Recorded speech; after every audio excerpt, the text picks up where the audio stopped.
Hello, this is Pris, and I have been in absentia a lot because I haven't really gotten a lot other than little bits here and there for things.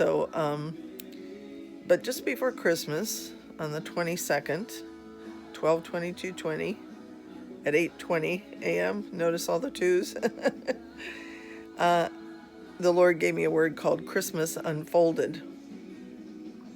He said, I am not finished with America, the brave.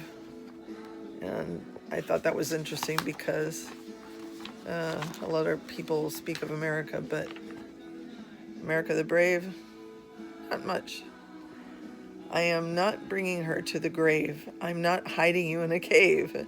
I'm lighting her up in the sight of the world to show how my people can be molded like clay into an object of my desire to hasten the day. And when he says hasten the day, I think he means, of course, the day of his coming.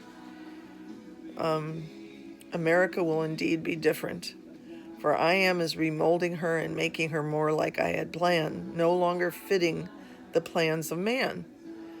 Yes, I am breaking her pride, but I am doing that in all of the world, just as I said I would bring down the lofty plans of men. And then the quote is from Isaiah 2:11-13. The lofty looks of man shall be humbled, the haughtiness of men shall be bowed down, and the Lord alone will be exalted in that day. For the day of the Lord of hosts shall come upon every proud and lofty thing, upon everything lifted up, and it shall be brought low, upon all the cedars of Lebanon that are high and lifted up, and upon all the oaks of Bashan. Now understand that when the Lord speaks of trees, he speaks of men. Like in Isaiah 61, he talks about trees, but he's there talking also about men, mankind. He said, I am the light of the world. Nothing escapes my notice. No one can escape my hand of justice. They may escape man's hand of justice. They may make secret agreements behind closed doors. But I see it all and I hear it all. Nothing escapes my ears. Just when it seems all is lost with enemies at and in the gates, will I arise in the hearts of my beloveds. All over the world the works of Antichrist have grown.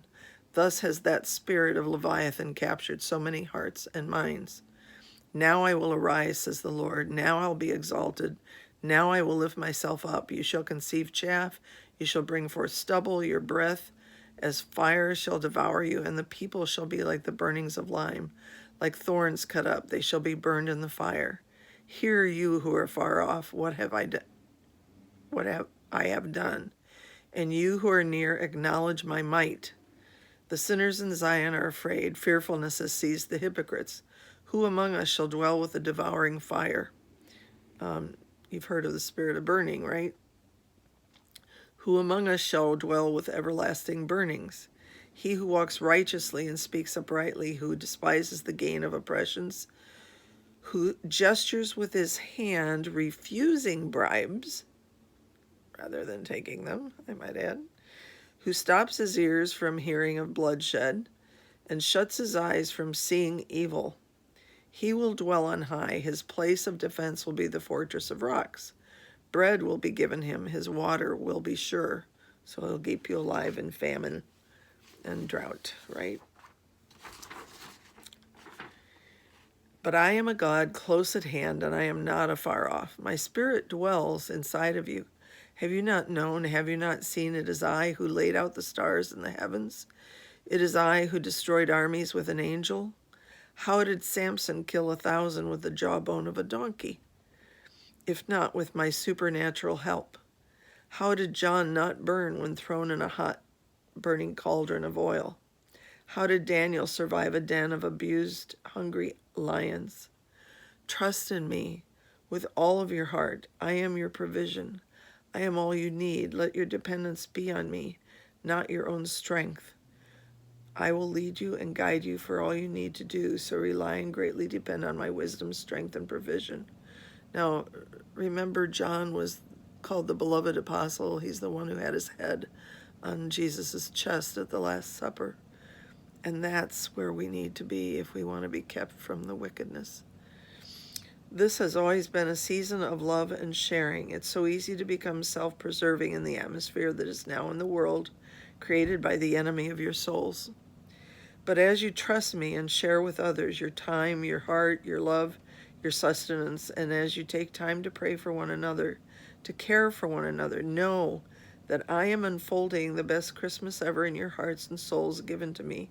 Put on your dancing shoes, my love, for I have saved the best dance for last, and for you. Angelic armies stand at the ready, awaiting my orders. I am unfolding my promises to you. See, so he's just because he says best Christmas, it's because he's made a decision. Doesn't mean it's going to immediately happen then, but it's unfolding now, okay? Promises to you, and you will be filled with joy at my fabulous array of gifts. Arise and shine, my beloveds. I am with you. I have something really important to share with you, but I have to be so careful about how I do it, so I'll do it in a different video.